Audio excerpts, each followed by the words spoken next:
So, y'all thought we were done with this book, huh? uh-uh. Sorry to inform you all that we're not actually done with this book. There's still one chapter left of the following book that comes after this. So that's what we're gonna read today. Inshallah. So we finished this one where Bilbo Baggins is, in his house that he stopped getting sold from an auction, and he's buying all his furniture back. So the following pages contain the first chapter of The Fellowship of the Ring, the first part of J.R.R. Tolkien's epic adventure, The Lord of the Rings.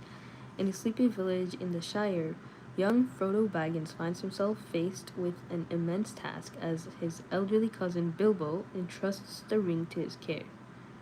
Hey, yo Marley, welcome back to the stream. How's it going? Hope you've been good since the last stream. Frodo must leave his home and make a perilous journey across Middle-earth to the Cracks of Doom there to destroy the ring and foil the Dark Lord in his evil purpose. Because the ring is actually evil, even though it had its, good effects of keeping Bilbo safe for the time that he used it. It was actually part of the dragon sickness, I feel like. It's still from the hoard of the gold. Can I have mod? Yeah, sure, why not? I mean, you are the only one here, so if there's anything wrong, I entrust you to take care of any trolls at home. But yeah, let's continue reading. So this is the book we're gonna read afterwards. Yay, yeah. Let's go. So, chapter 1 of The Fellowship of the Rings book. A long-expected party. When Mr. Bilbo Baggins of Bag End announced that he would shortly be celebrating his 11th birthday... What? 11st? Does that mean 111 years old? That's crazy. Hello, Harsh Gore. Welcome to the stream. Like done. Good morning, G. Thank you, and welcome to the stream. How's it going? Someone's in a jolly mood. Well, what makes you so happy, Harsh?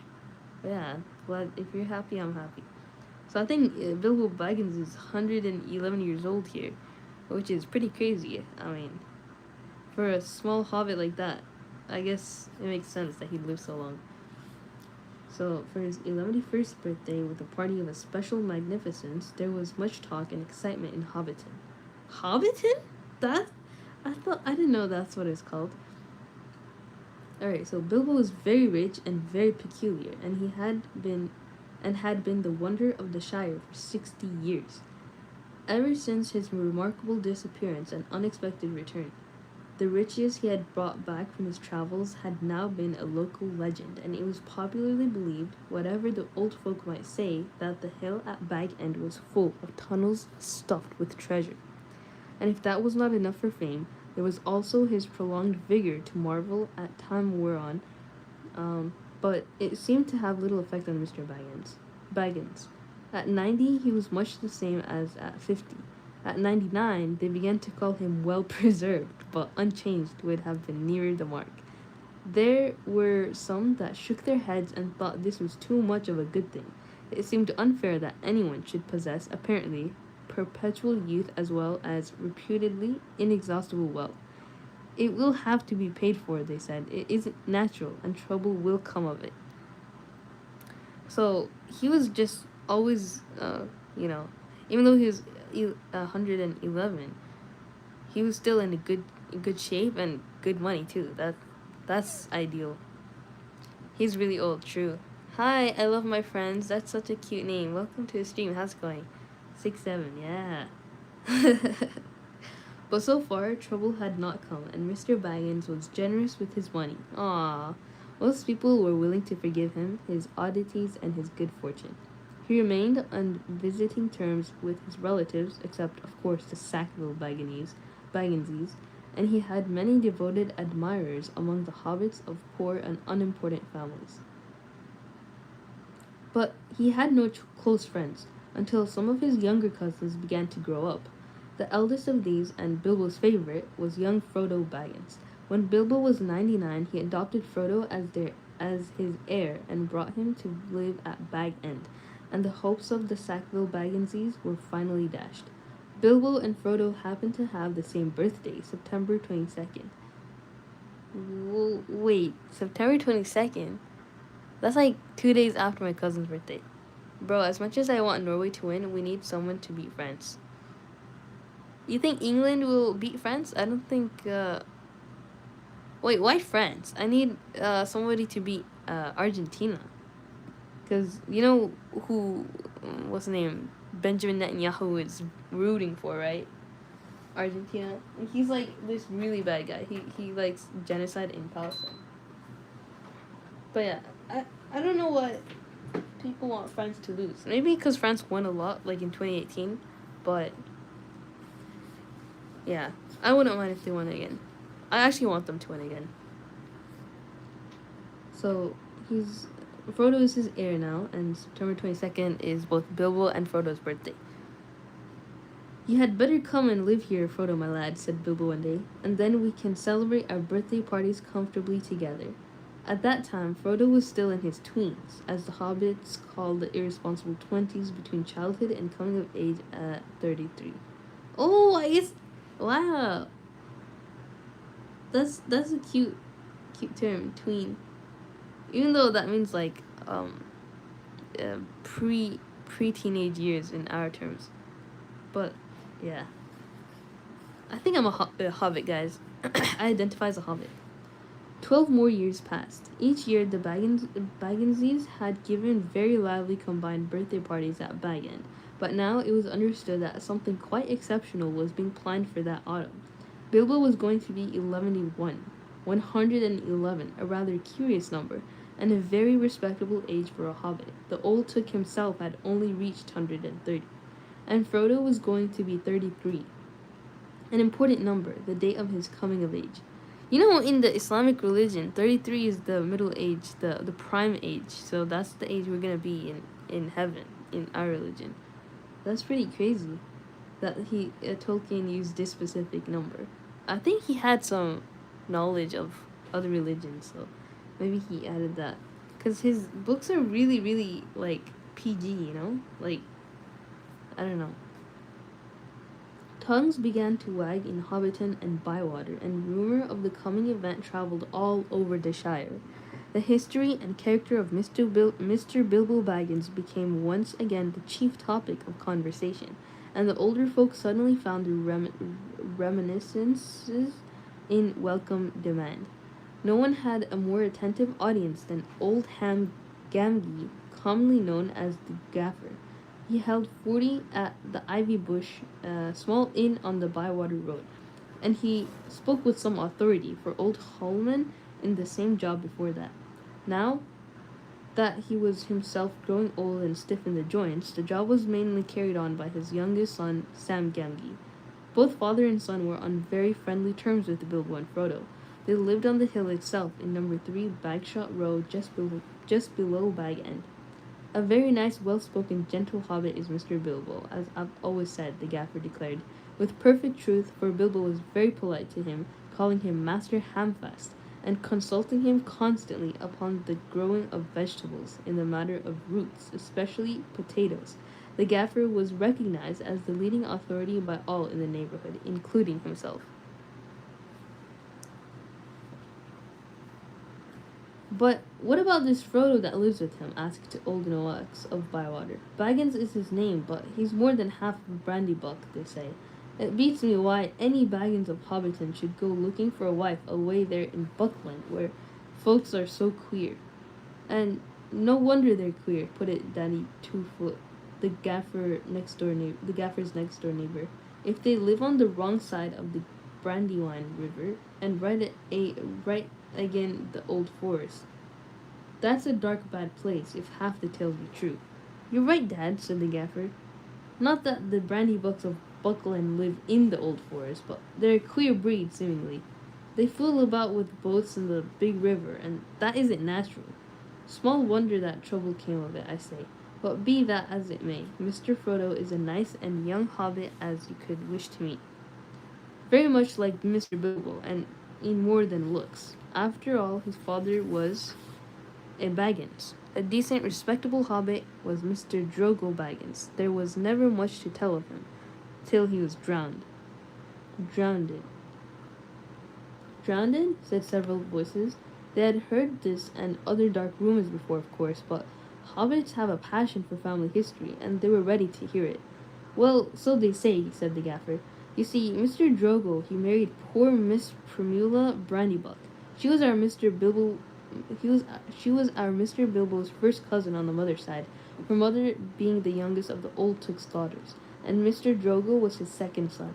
So Mr. Frodo is his following, and Mr. Drogo was staying at Brandy Hall with his father-in-law, old Master Dorbaddock, as he often did after his marriage, him being partial to his victuals, and old Gorbaddock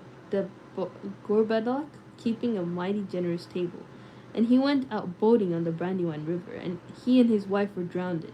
And poor Mr. Frodo, only a child and all. So Frodo's an orphan here. That's sad. I've heard they went on the water after dinner in the moonlight, said old Noakes.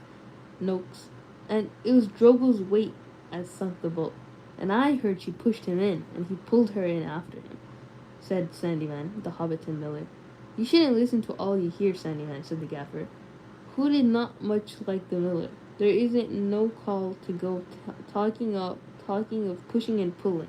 Both are quite tricky enough for those that sit still without looking further for the cause of trouble. Anyway, there was this Mr. Frodo left an orphan and stranded, as you might say, among those queer Bucklanders being brought up anyhow in Brandy Hall. A regular wearin' by all accounts. Old Master Gorbaddock never had fewer than a couple of hundred relations in the place. Mr. Bilbo never did a kinder deed than when he brought the lad back to live among decent folk. But I reckon it was a nasty knock for those Sackville Bagginses. They thought they were going to get Bag End, that time when he went off and was thought to be dead. And then he comes back and orders them off, and he goes on living and living, never looking a day older, bless him. And suddenly he produces an heir and has all the papers made out proper. The Sackville Bagginses won't never see the inside of Bag End now, or it is to be hoped not. The Bagginses are so bad, bro. You wouldn't think that of his relatives, but it's pretty common, even in human history, that like extended relatives just wait for people to die for, their will to be have their names written on it. Anyways, let's continue reading. There's a tiny bit of money tucked away up there at here, say a stranger, a visitor on business from Michelle Delvey in the West Farthing. All the top of your hill is full of tunnels packed with chests of gold and silver and jewels, by what I've heard. Then you've heard more than I can speak to, answered the gaffer. I know nothing about jewels. Mr. Bilbo is free with his money, and there seems no lack of it. But I know of no tunnel making. I saw Mr. Bilbo when he came back, a matter of 60 years ago, when I was a lad. I'd not long come prentice to old Holman, him being my dad's cousin. But he had me up at Bag End helping him to keep folks from trampling and trapping all over the garden while the sale was on. And in the middle of it all, Mr. Bilbo comes up the hill with a pony and some mighty big bags and a couple of chests. I don't doubt they were mostly full of treasure he had picked up in foreign parts, where there be mountains of gold, they say. But there wasn't enough to fill tunnels. But my lad Sam will know more about that. He's in and out of Bag End. Crazy about stories of the old days, he is, and he listens to all Mr. Bilbo's tales. Mr. Bilbo has learned him his letters, meaning no harm, mark you, and I hope no harm will come of it. Elves and dragons, I say to him, cabbages and potatoes are better for me and you. Don't go getting mixed up in the business of your betters, or you'll land in trouble too big for you, I say to him. And I might say it to others, he added with a look at the stranger and the miller. But the gaffer did not convince his audience. The legend of Bilbo's wealth was now too firmly fixed in the minds of the younger generation of hobbits. Ah, but he has likely enough been adding to what he brought at first, argued the miller, voicing common opinion. He's often away from home, and look at the outlandish folk that visit him. Dwarves coming at night, and that old wandering conjurer, Gandalf and all. You can say what you like, Gaffer, but Baghen's a queer place, and its folk are queerer. And you can say what you like about what you know, no more of the than you do of boating, Mr. Sandyman, reported the Gaffer, disliking the miller even more than usual. If that's being queer, then we could do with a bit more queerness in these parts. There's some not far away that wouldn't offer a pint of beer to a friend if they lived in a hole with golden walls. But they do things proper at Bang End. Our Sam says that everyone's going to be invited to the party, and there's gonna be presents, mark you, presents for all, this very month as is. So they're gonna celebrate the 111th birthday big time. I just found out my best friend likes my brother. Oh, that's nice. You could, you know, maybe tell your brother and then work things out. I don't know. But sometimes infatuations are kind of temporary. Oh, look at Pixie. She's so cute. My baby, my sugar plum. Alright, let's continue. That very month was September, and as fine as you could ask. A day or two later, a rumor, probably started by the knowledgeable Sam, was spread about that there were going to be fireworks. Fireworks, what is more, such as had not been seen in the Shire for nigh on a century, not indeed since the old Took died. Days passed and the day grew nearer. The odd-looking wagon laden with odd-looking packages rolled into Hobbiton one evening and toiled up the hill to Bagan. The, the startled hobbits peered out of lamplit doors to gape at it. It was driven by outlandish folk, singing strange songs, dwarves with long beards and deep hoods. A few of them remained at Bagan. At the end of the second week in September, a cart came in through Bywater from the direction of Brandywine Bridge in broad daylight. An old man was driving it, all alone. He wore a tall, pointed blue hat, a long grey cloak, and a silver scarf. He had a long white beard and bushy eyebrows that stuck out beyond the brim of his hat. Whoa, that's a huge eyebrow. Small hobbit children ran after the cart all through Hobbiton and right up the hill. It was a cargo of fireworks, as they rightly guessed. At Bilbo's front door, the old man began to unload. There were great bundles of the fireworks of all sorts and shapes, each labeled with the large red G and that sign, and the elf rune, that sign. That was Gandalf's mark, of course, and the old rune was Gandalf the Wizard. And the old man was Gandalf the Wizard, whose fame in the Shire was due mainly to his skill with fire, smokes, and lights. His real business was far more difficult and dangerous, but the Shire folk knew nothing about it. To them, he was just one of the attractions at the party, hence the excitement of the hobbit children. G for grand, they shouted, and the old man smiled. They knew him by sight, though he only appeared in Hobbiton occasionally and never stopped long. But neither they nor any but the oldest of the elders had seen one of his fireworks displays. They now belonged to a legendary past. When the old man, helped by Bilbo and some dwarves, had finished unloading, Bilbo gave a few pennies away, but not a single squib or cracker was forthcoming, to the disappointment of the onlookers. "Run away now," said Gandalf. "You will get plenty when the time comes." Then he disappeared inside with Bilbo, and the door was shut. The young hobbits stared at the door in vain for a while, and then made off, feeling that the day of the party would never come. Inside Bag End, Bilbo and Gandalf were sitting at the open window of a small room looking out west onto the garden. The late afternoon was bright and peaceful. The flowers glowed red and golden, snapdragons and sunflowers and nasturtiums trailing all over the turf walls and peeping in at the round windows. "How bright your garden looks," said Gandalf. "Yes," said Bilbo, "I'm very fond indeed of it, and all the dear old Shire, but I think I need a holiday." "You mean to go on with your plan then?" "I do. I made up my mind months ago, and I haven't changed it." "Very well. It is no good saying any more. Stick to your plan, your whole plan, mind, and I hope it will turn out for the best for you and for all of us." Assalamu alaikum, what's good? Yo, Saudiya! Wa alaikum assalam wa rahmatullahi wa barakatuh. Welcome back to the stream. How are you, Juria? I'm good, alhamdulillah. I'm just reading The Lord of the Rings now, and honestly, I can't believe why I didn't read this sooner. Like, I love the whole Tolkien series, man. It's so nice. And welcome, Sevim Tatley, if you're still here. How's it going? But yeah, how have you been, Saudiya? You've been good too. I was planning to stream earlier, like after Fajr, but I was so sleepy, like I just went to sleep and woke up pretty late. So I'm starting now. I know this is not a usual time for me to stream, so a lot of my usual viewers, they're not able to see this, but it's fine.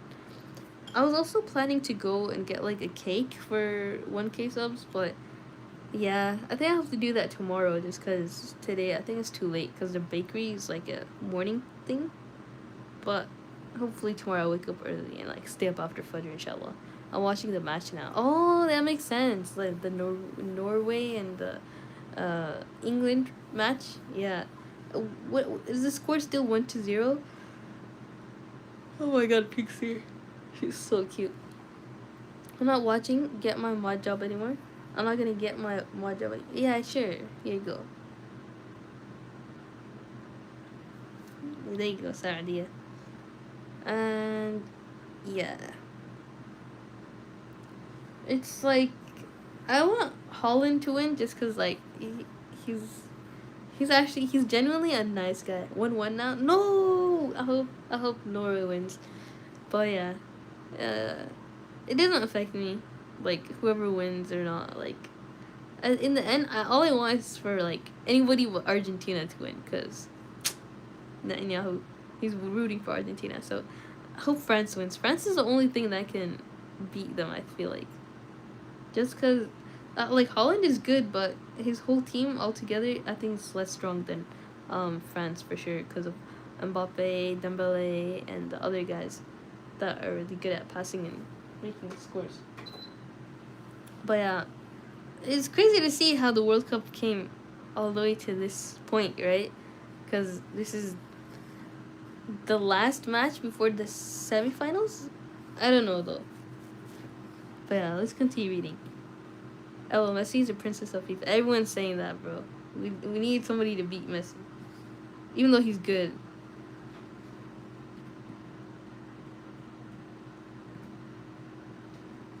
Alright, so I finished this page.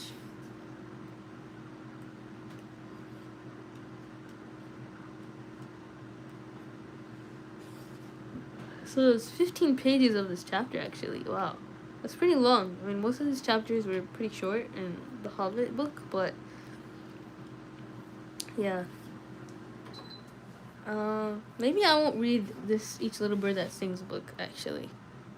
I was rooting for Brazil. Oh, yeah. It was pretty crazy to see how early Brazil left. I thought they'd at least go into the semifinals, but yeah, Holland is just amazing. I hope so anyway. I mean to enjoy myself on Thursday and have my little joke. Who will laugh? I wonder, said Gandalf, shaking his head. We shall see, said Bilbo. So he just roasted him. The next day, more carts rolled up the hill and still more carts. There might have been more grumbling about dealing locally, but that was very weak orders began to pour out of wagons for every kind of provision, commodity, or luxury that could be obtained in Hobbiton or Bywater or anywhere in the neighborhood. People became enthusiastic, and they began to tick off the days on the calendar, and they watched eagerly for the postman, hoping for invitations. Before long, the invitations began pouring out, and the Hobbiton post office was blocked, and the Bywater post office was snowed under, and voluntary assistant postmen were called for. There was a constant stream of them going up the hill, carrying hundreds of polite variations on "Thank you, I shall certainly come." A notice appeared on the gate at Bagan: no admittance except on party business.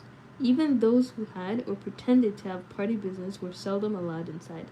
Bilbo was busy writing invitations, taking off answers, packing up presents, and making some private preparations of his own. From the time of Gandalf's arrival, he remained hidden from view. One morning, the hobbits woke to find the large field south of Bilbo's front door covered with ropes and poles for tents and pavilions. A special entrance was cut into the bank leading to the road, and wide steps and a large white gate were built there. The three hobbit families of Bagshot Row adjoining the field were intensely interested and generally envied. Old Gaffer Gamgee stopped even pretending to work in his garden. The tents began to go up.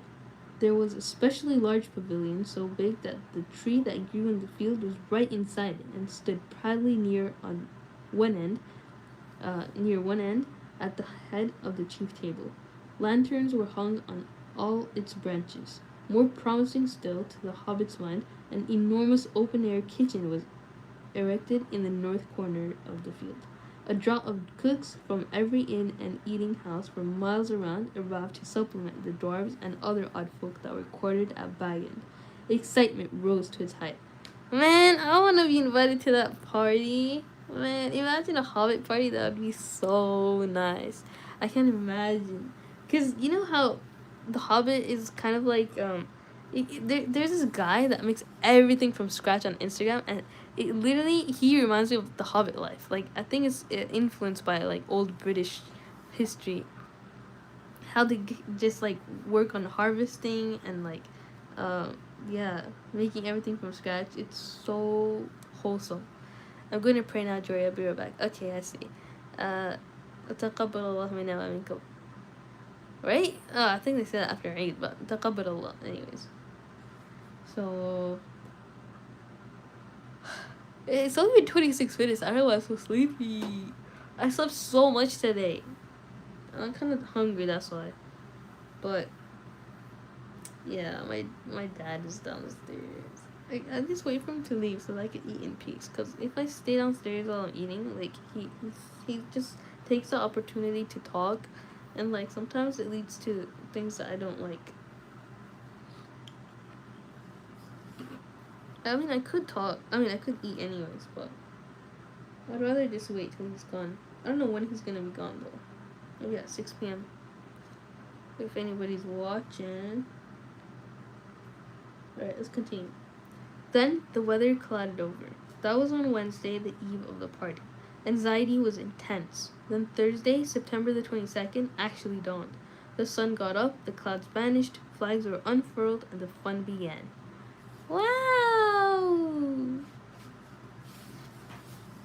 Bilbo Baggins called it a party, but it was really a variety of entertainments rolled into one. Practically everybody living near was invited. A few were overlooked by accident, but as they turned up all the same, that did not matter. Many people from other parts of the Shire were also asked, and there were even a few from outside the borders. Bilbo met the guests and additions at the new White Gate in person. He gave away presents to all and sundry. The latter were in person. The latter were those who went out again by a back way and came in again by the gate.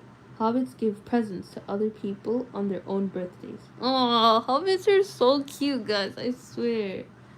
Not very expensive ones as a rule, and not so lavishly on one as on this occasion, but it was not a bad system.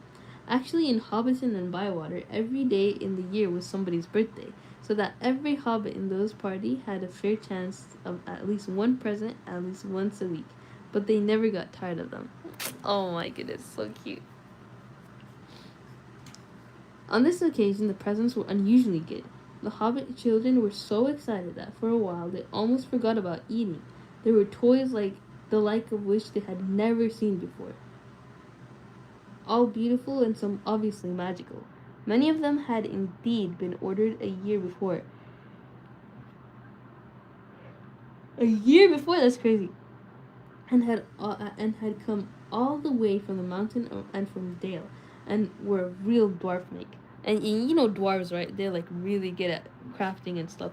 The way that they made all the tunnels in for the golden that Smog took over, like, is really cryptic. Like, they're so good at making everything. So you could imagine the toys were really good. When every guest had been welcomed and was finally inside the gate, there were songs, dances, music, games, and of course, food and drink. There were three official meals: lunch, tea, and dinner, or supper. But lunch and tea were marked chiefly by the fact that of those times all the guests were sitting down and eating together. At other times there were merely lots of people eating and drinking continuously from 11 until 6:30 when the fireworks started.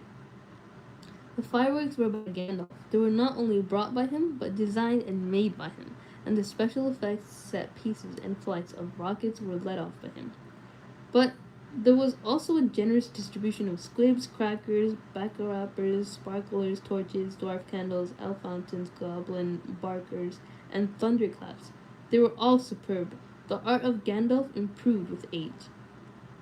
There were rockets like a flight. Wait a second. If Gandalf was already old when he came to Bilbo to take him on the unexpected journey, and if Bilbo is not 111 years old, imagine how Gandalf is. Oh my days. He's like eternal, but he doesn't look young like Bilbo. Where are my viewers at though? Should I wait for a bit, like till somebody comes? I'm so hungry, guys. The book is talking about food. This is so painful. Should I fast? I don't know if I should fast or not. I could literally fast. Like I could wait until it's 8 p.m. But that's kind of far. It's like 5 hours from now. Yeah, I don't have any food or water in this room. I do have food. I have this chips bag, but I don't want to eat chips right now. My sister does have some granola bars. I could have those. Should I get some granola bars?